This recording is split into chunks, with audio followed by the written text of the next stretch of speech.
Kat, how are you doing this morning? I'm great. How you doing, John? I'm doing wonderful as well. I'm going to cut off our little show intro again, but put that on pause so it doesn't loop. We are back at it once again, ladies and gentlemen. Welcome to the Performance Shift Podcast. I'm your co-host, John Register, and this is my other co-host, Kat Koppett. And we are on the Performance Shift Podcast. And what it takes to achieve remarkable success, to overcome obstacles, and transform your performance in the face of big change. Then you're in the right place if you are listening for this one. That's right. This is the podcast where we share our experiences, discoveries, and tools from worlds as diverse as the Olympics, combat zones, and improvisational theater, which is almost as frightening as some of those other places. We want to help you navigate your own moments of change. And I'm John Register, and I'm a two-time Paralympic athlete. I am a combat Army veteran, and then also a Paralympic athlete and amputee. And one of the things that I do as a professional speaker now is to help companies to transform their adversity into their advantage, and how to overcome life's obstacles or conquer life's hurdles, so to speak. And Kat, what do you do? I'm an organizational consultant. I'm an author. I'm an improviser and a classically trained actor from back in the day. So there's a lot of things for us to mash up together, eh, John? I love mashing up. Yeah. And we've been doing this for a little while now. And so we just thought we'd bring this conversation to life, what we do on Saturday mornings, and share it with all of you all. And so this is our second show that we're doing. So welcome to show number 2.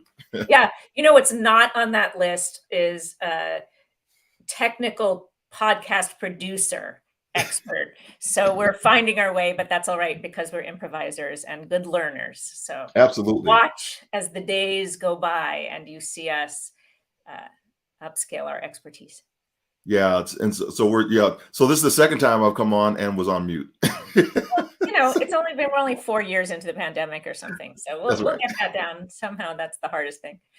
I'm excited about today because last time we talked about a framework for overcoming adversity that you've put together, built on your life experience, and then a lot of thought and skill and expertise helping other people through that process. Today, we're going to talk about some specific tools to apply to navigate that journey, and how we've been building off of each other's work and mashing it up for many years.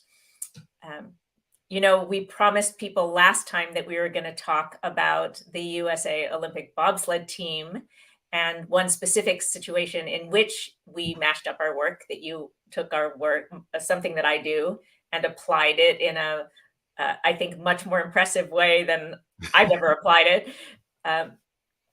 I'm excited that we're actually going to deliver on that promise today, because I think that a lot of us sometimes find ourselves either as individuals or as groups saying, things should be going well. We have a lot of people who are high performers.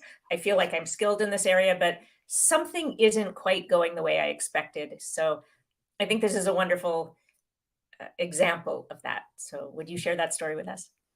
I find it fascinating that I think one of the things I like, a superpower I found, is to take a little tidbit of what somebody gives me and see how it works or applies in different areas, different lenses. Maybe that's because of some of the, unique backgrounds I've been in, and they have to improvise all the time. You improvise on the battlefield. After the first shot's fired, chaos exists, so you're improvising. And in the hurdles, after the gun goes off, you're improvising an entire race. And in this case was I had a friend of mine who I used to be his sports manager when he was running the decathlon, and he was in the Army's world-class athlete program. So later on in life, he becomes the director of USA Bobsled. And this gentleman was having a challenge because the team was about to go into Sochi, Russia. And if you don't know anything about bobsled is a very cutthroat sport. You don't make any money in the sport, and drivers want to put the best people on their team to have the fastest push times out of the start gate, because they want to get down the track the fastest. but the fastest person in the sled might not be the best person in the sled because they might not know how to ride in the sled because you're on ice. And so if you don't memorize the track, you can be sliding all over the place. So you want to kind of put the best combination of people together, and sometimes that leads on to discrepancies on who should be on that team. So in this case, what was going on with the team that Darren was telling me about was they had a lot of dynamics that were going on as they were going into team selection. And one of the things was that the men's team was really trying to elevate the women's team. Women were coming in, it's a very new sport for the women. And as the women's team was coming up and the men were trying to help them, a lot of the sponsors that the men had were now trying to shift over to the women's team. So that was one dynamic that was happening.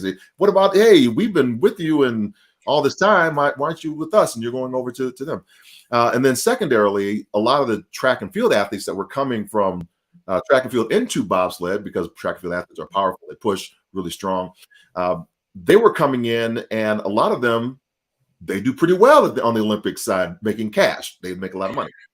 And so when they were getting these little bitty checks from USA Bobsled, they were like, what is happening on this? And I thought it was fascinating what he was saying, but he said, we're going into team selection camp. I need you to come fix this. And I said, fix what? I mean, what do you mean fix it? And he said, I need us to get in a mindset because we're not in the right mindset to move this whole team forward. Coaches, staff, athletes, we're all at odds. Can you come in and fix it? And I said, how much time do I have? He says, an hour. I said, absolutely not. There's no way in an hour I'm going to do this.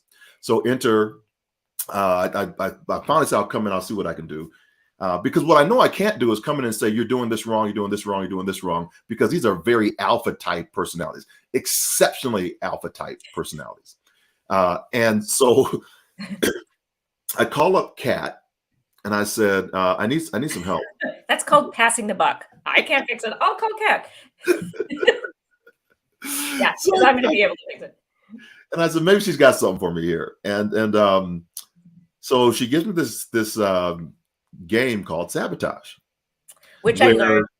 I just have to insert. For sure. Tyagi, the great Sivasalam Tyagarajan, guru of game design for learning. This is his activity. Anyway, I passed it along.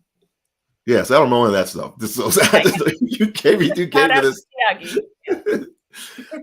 You give me this great act. It's fantastic. And as soon as you say it, right? Because I'm explaining to you what's going on. And I said, oh, that's good. That's good. That'll work. I think it'll work because I have to still get them there. I have to get them doing. You'll understand that in a minute. So in this game, what happens is I am going to have Team USA be infiltrated by a Russian spy because we're going to Sochi, Russia. And the Russian spy is going to be just kind of in the wings trying to sabotage Team USA's efforts to be not only on medal podium, but not even to make the games themselves. And I said, that's good. Because if I can get them to acknowledge a few things that they are doing themselves during this game, I will have them. And then they would have shared that before I did it. So that's what I did. I went up there to Lake Placid. I came in, was very light on top. And then we went into the game and I said, play this game, let's role play this. And then Lauren Williams, who eventually goes on to I won't spoil it. She's from track and field. She's and she's coming in. She's won a gold medal on the 4x100 meter relay team. She says, can I be the scribe? I said, absolutely, be the scribe. And so I asked them, the team now, you're the Russian spy. You're coming in to sabotage Team USA's efforts. What would you do to thwart Team USA for going to Russia? And so these answers start popping up and Lauren's writing them down. Chicken. I was like, chicken? She says, I write that down? Absolutely. Write that down. Chicken. I said, what do you mean by chicken? Well, chicken, the chicken in Russia is so bad, it makes us all, our stomachs upset. and we won't even make it to the start line because we'll be on the bathroom. So I said, okay, write that down. So we did that about 3-4 rounds. And then they started listing about 5 or 6 things they were doing to themselves. And that's when I had them. Because if you know anything about, bobsled and Team USA, we are non-government funded. So everybody that's supporting Team USA are the general public primarily, and sponsorships, of course. But, Americans are sending you to the games. And so we're sabotaging ourselves in six or seven different ways from the people that are sending us to the game. It's like a slap in the face to them. And once I had them and shared that with them and, kind of had them call out the things that we're doing, I lit into them like nobody's business. I went off on them and I was screaming. I was yelling. I was saying, how dare you, come in here and say, we're doing seven. I told you were the Russian spy and we're doing seven things to ourselves right now. You're just, slapping the face of the American public that's sending you to the games. And so then I came out of it. I let it sit. I think it's Kim Blanchard has a 1 minute manager. There's a 1 minute reprimand. And so I let it sit for like a minute. And that's all I did. I just let it sit for a minute and without anybody glaring at them, just scowling at them. And no one said a word in that room. No one said a word. And then I came out of it with, there was a great soliloquy by Colonel Hal Moore before he takes 300 soldiers into the battle of Drang Valley, one of the first Vietnam battles that happens. 300 soldiers, American soldiers, going against a battalion of Viet Cong. They find out, and he talks about. He has this amazing speech, which if you see the movie We Were Soldiers, which is from the book We Were Soldiers Now and Then, the character played by Mel Gibson, Hal Moore's character, he says this speech. So I won't go into it, but basically it talks about how we all might be from different backgrounds, and might be from different locations, but as we come together as a family, we're going to where home should be. And that was the thing that brought us out of that kind of heavy moment. And then one of the coaches, who is from Eastern Europe, he gets up in the back, can't control himself, says, "This is exactly what we're supposed to be talking about." So it was so great. And Darren says afterwards that that shifted everything, that it aligned us so we could have the tough conversations, because not everybody's going to make that team. No. Yeah, we're still Americans trying to support the best team possible, but we have to have the mindset to support the team that's selected, to make sure that they're going to go on and win. And so they go to Russia. The USA Bobsled 4-man team wins the silver medal. The 2-man team also wins the silver medal, and then the women's team wins silver and bronze. Latvia won the gold medal in the four-person bobsled for the men on the men's side, but ironically, the Russian team was disqualified for doping. So that moved everybody up one level. The Russian spy and sabotage. Yeah. So I thought that was great. Amazing. And so I want you to kind of chime in there and say what just happened, right? Because I want you to unpack the science of it. But before you do, here's Victor says, "So true. It's important to be nimble and situational with the all interactions dialogues." #JR. So thanks, Victor, for being on this morning. Share this out with your folks, and thanks, Kat. So help us unpack it. Yeah. Wow, so much it comes up. First of all, one of the things that's frustrating for me as an organizational consultant and trainer is this idea that, fix it in an hour is the first thing that you said that struck my eye. And often you can't, right? I mean, sometimes we're really building skills, and so I push against that, and I don't want people to take away that you can always fix everything in an hour, because sometimes you can't. And what you were able to do was diagnose that there was this mindset shift. And sometimes when it's a jolt, when it's a reset in that way, you can, in a moment, reset. which is what you noticed and were able to see and diagnose, and then using some superpowers that you had, make that shift. So there are a couple of things that I noticed in how you showed up. One of them was this brilliant activity that Tiagi has, and I think there are a couple of things about it. One is that it's just much more fun and actually insightful to think about what are these sabotaging behaviors and to look through that lens rather than say, what are all the things that we should be doing right?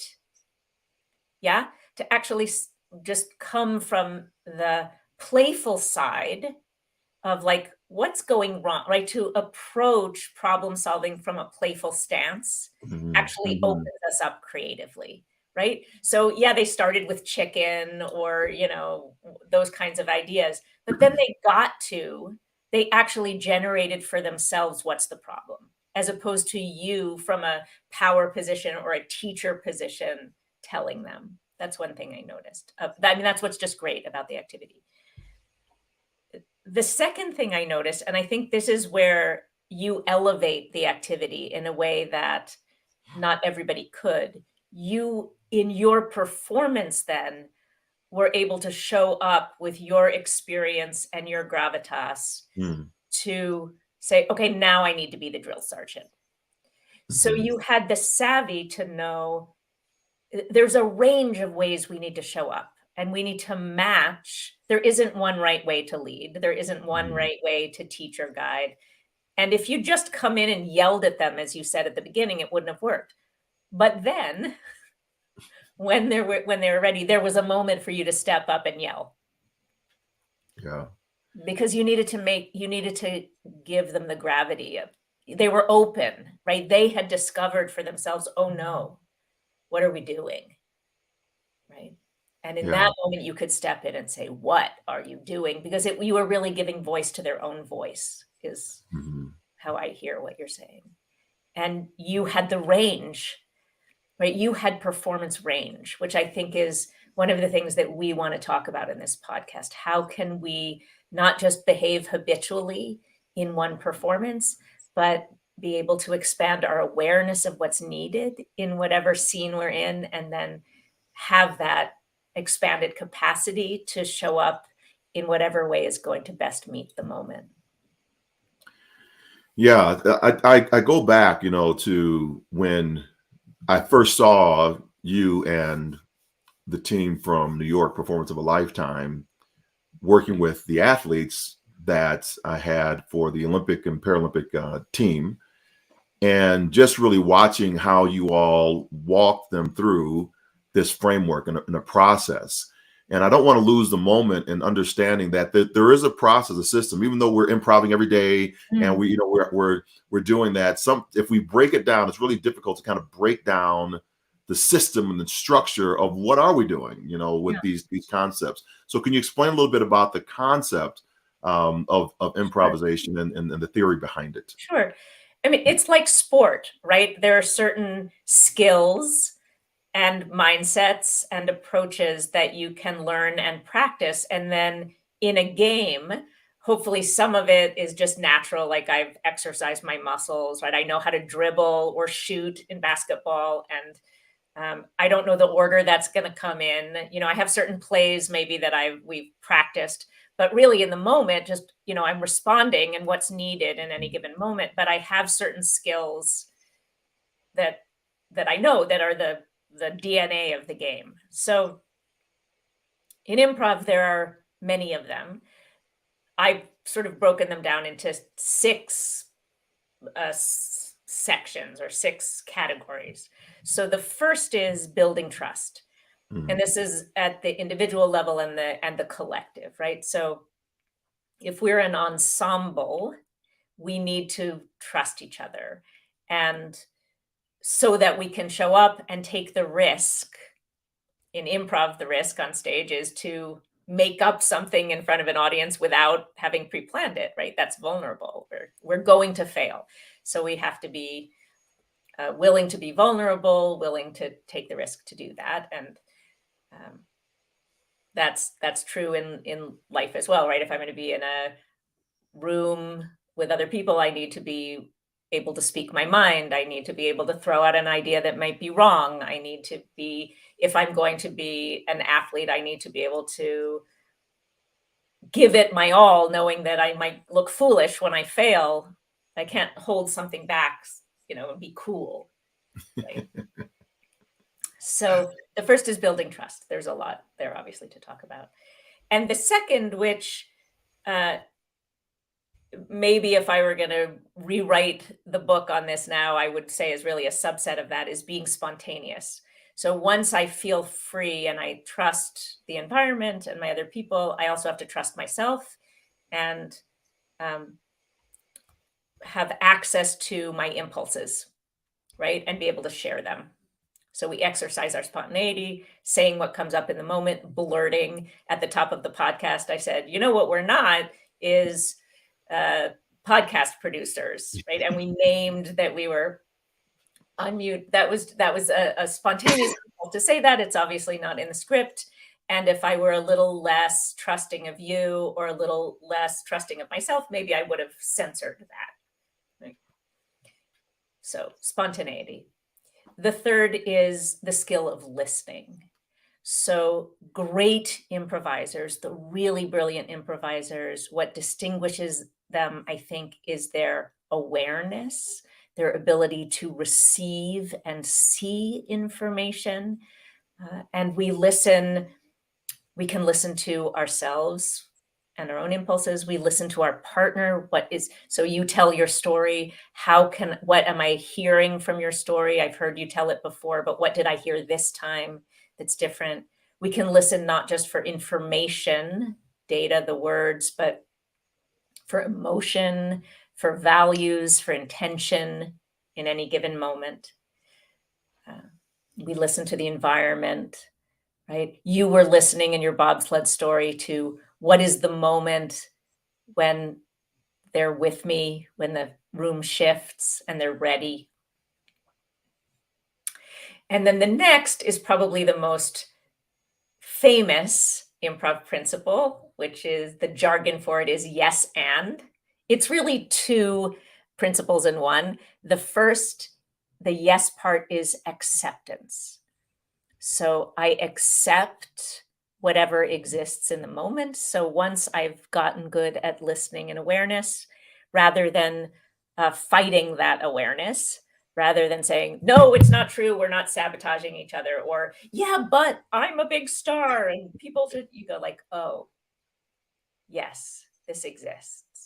My partner walks into a scene and says, hi, honey, I'm home. I don't say, that's a bad choice. I don't want to be there, honey. Or home is a boring place. I want to be on a pirate ship. We say, oh, okay, this is our home.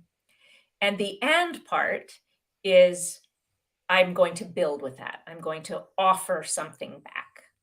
Offer is an improv term for anything that exists, all of these things that we've noticed. So I accept what exists. That's big and deep. We'll talk a lot about acceptance. And then I offer something back. The next principle or body of work is around storytelling, which isn't just being able to weave good narrative or anecdotes, but really meaning making. What is the beginning, middle, and end? How do I craft a compelling journey and keep people interested and moving forward? And that isn't just a solo act. What improvisers know is that we are co-creating meaning in any moment. You and I are doing it, but we're also doing it with our listeners. How do I connect what I'm trying to say and what they're receiving? So we are all co-creating meaning together. And then the final one is presence. So presence is, how do I command attention? How do I connect? How do I hold space? How am I interesting to watch? And also, how do I give and take focus? So again, in your bobsled story, it's just a wonderful example of you came in, you sort of gave them the power, you pulled from them, you seduced them into, in this sort of playful way, and used your presence in that sort of way to build a certain environment. And then at some point you took presence and power in a very different way to put a stake in the ground and inspire them in a different way. So yeah, thank you for unpacking those 6. I was putting them up on the board. And if you're listening or coming back to it, write those 6 down, because we will be going back and forth on interweaving those principles as we talk with each other, as we bring other guests on. That'll be the foundation, the framework for what we are chatting about. One of the things I want to bring back up was when you talked about listening. And the first time, what resonated with me with that was the first thing that I did when I left the United States Olympic Committee and went off of my own as a full-time professional speaker. Was I said I was going to take that entire year of 2019 just to listen.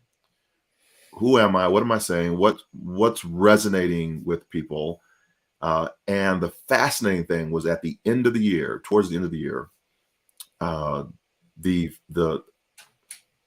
Federal Reserve was a client. Is a client.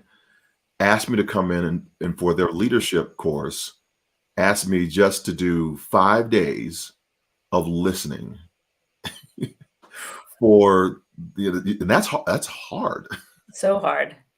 I had to shut my mouth, and I wanted to, jump in and have a thought, or, let me help steer this conversation.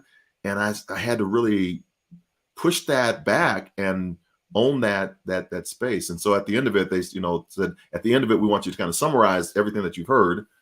This is before ChatGPT, so I could actually throw stuff in there. And come up with a presentation like on the last day that summarized everything, and then kind of put in my stuff as well. I had like 46 pages of notes to kind of synthesize and go through in a probably about a 12-hour period to put that together. And it was a drill. But it showed me the power of what you said, of really listening. And even though I don't get it right nearly half the time, you can just ask my wife Alice, and she'll tell you that I'm not the best listener in the house. Yeah. But I think what it does, it helps us exercise the muscle of being quiet. Well, when we do workshops on listening, and if we have our druthers, they are at least full day workshops, although often people ask us to do it in an hour or 2 or 3. The first half of that workshop is about how hard listening is. It's one big jolt about how hard listening is. And then we start to exercise the muscle. Because we think listening is easy. We're like, oh yeah, sometimes I don't listen, but if I just pay attention, I can listen. It is deeply, deeply difficult. It's hard. Yeah. It's hard to listen. So we wanted to share with you all just how do you apply this, right? How we just talked about this game of sabotage, and we gave an example of how I used it, but how does it work in real life? Well, maybe we should play, John. We are not improv. We are not immune. Both you and I are speakers. Okay. Yeah, right. So, and what if we played sabotage and figured out how to improve our speaker businesses? Are you game? Yeah, I love it. Okay, so let's pretend that we are Russian spies. No, I don't know. We are members. We are competing members of some made-up speakers association who has decided to sabotage members of the National Speakers Association. So maybe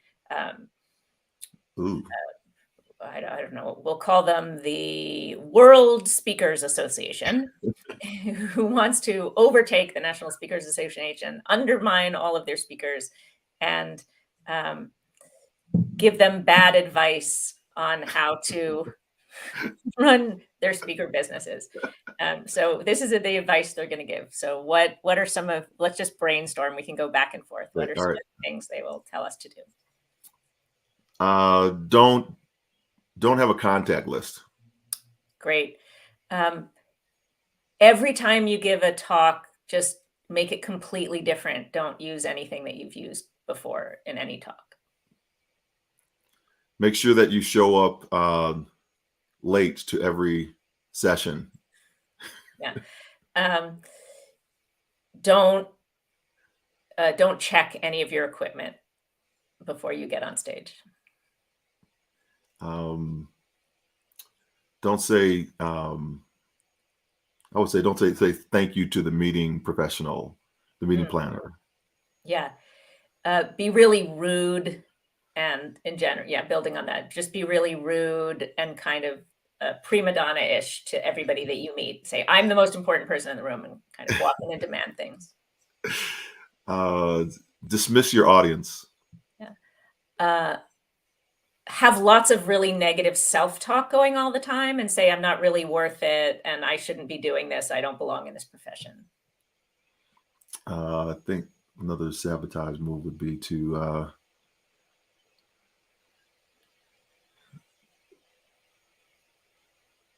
say non-flattering things about your host or client. Yeah. And in an incubator where you think that they're not hearing you. So That's kind of talking behind their back. Great. Okay. So we could probably keep going, but that's a good start. So so now the next part of this activity is to say, great, some good ideas. Are there any of these silly ideas that we mentioned that resonated for you as things you might have done at any point? Oh my gosh. There was one that came up. I don't know if you said it, but it triggered from something else. Yeah. And one was I took a speaking opportunity that I had no business taking. It was a customer service presentation, and I don't do customer service. I'm not in customer service field.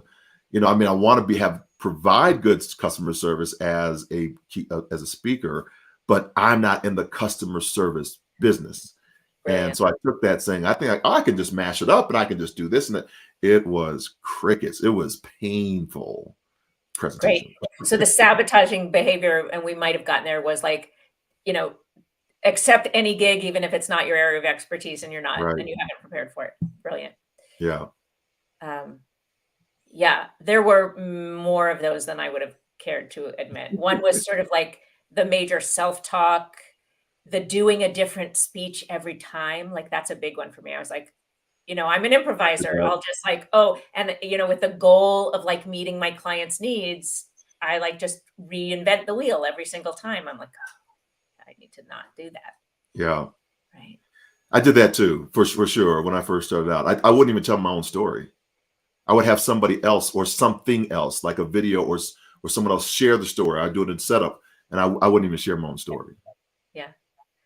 Oh, and I can see, I've been following you and I can see how much work you put into it. I've learned this actually from you, that how much work you put into honing, really crafting your message. And it doesn't mean that you're not present when you're doing your talk. It doesn't mean that you don't customize. You do all of that, but you're able to do it because you've put so much work into.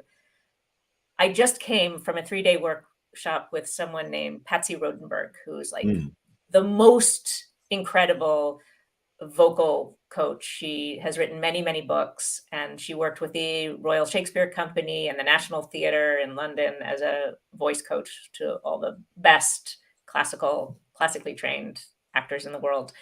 And, she talks about the amount of time it takes to work on a piece of text, on one sonnet.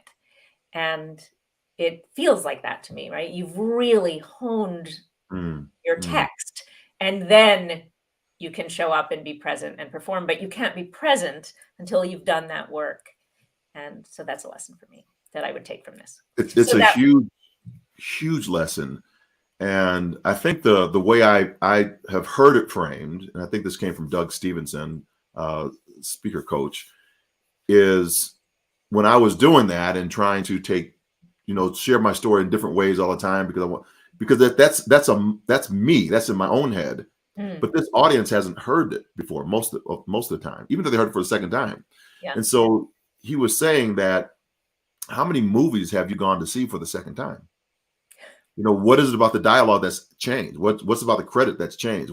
There's nothing that's changed, but we desire to go see it again because there's something in there that's a nugget that we want to explore, unpack. And if we change it every time, we begin to say, oh, I'm missing something. Something was left out. Right. And so if it's the crust of that, the keynote speech that is the signature part of your story, you want to hone that as tightly as possible. Yes. Because it'll be good.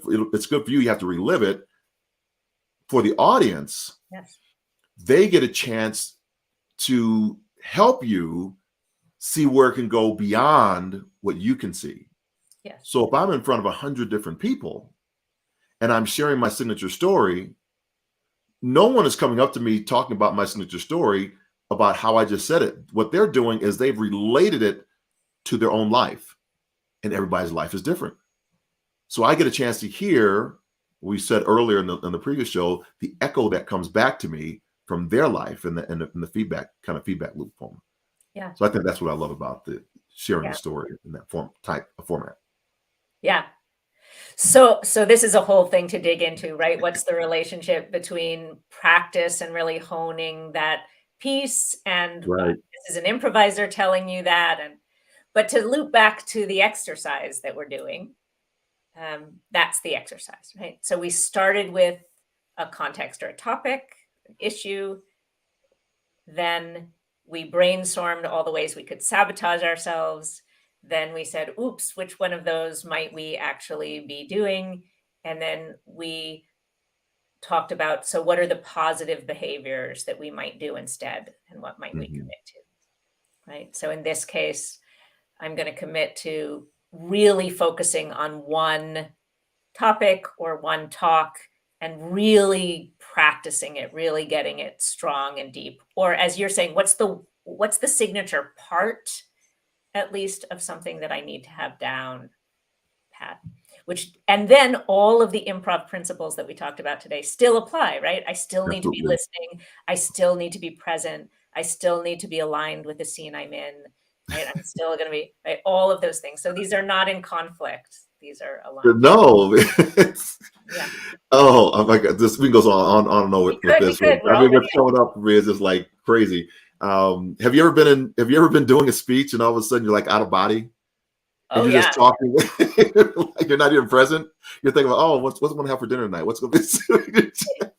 Imagine, being a Broadway actor and having to do the same show 8 times a week for a year or two, right? That's technique, right? To be able to be present when you're not improvising, right? When you're not doing it for the first time, right? To be able to be available. Yeah. That's a whole other thing. Well, this has been fantastic. What I love the conversation that we're just flow to every time. So what do we think is next? What's going to be next? We have another show coming up next week. Can we give somebody a homework assignment? What should be the homework assignment? I think the homework assignment is to play sabotage, clearly, right? To figure out what's a place where you feel stuck or where you'd like to improve your performance, and do a little sabotage activity with yourself. If you find a buddy who wants to play with you, that's even more fun, but this is definitely something you can do yourself. The more you exercise this muscle, the better you become in a lot of areas that you may not have explored yet for this activity of sabotage. So we thank you all for being on today. Thanks for the comments that came in. We had a couple in there for Victor that was in here. And if you want to reach out to either one of us, I'm gonna see if I can put it up here. Kat Koppett is at, let's see what, here we go. There we go. As you can follow her at Kat Koppett at Koppett.com. Koppett.com. I'm sorry, 2 T's. I just, no problem. It's a made-up name. My dad thought he'd be clever and nobody would ever misspell it, and they always do. Koppett. So I got your names. I said follow Kat Koppett with 2 T's, and I got Koppett with 1 T on the .com. So Koppett 2 T's.com. And if you want to follow me, you can follow me on johnregister.com. No T's in my name, except for the one that's there towards the end. All right. So thank you all for being on with us today. Continue to go forth, inspire your world. Any last thoughts from you before we finish up, Kat? Yeah, no, go forth and inspire your world. Sounds great to me. All right, all right. We'll see you back here next week on next Saturday at 7:30 a.m. Mountain Time and 9:30 Eastern Time. Bye for now, everybody. See ya.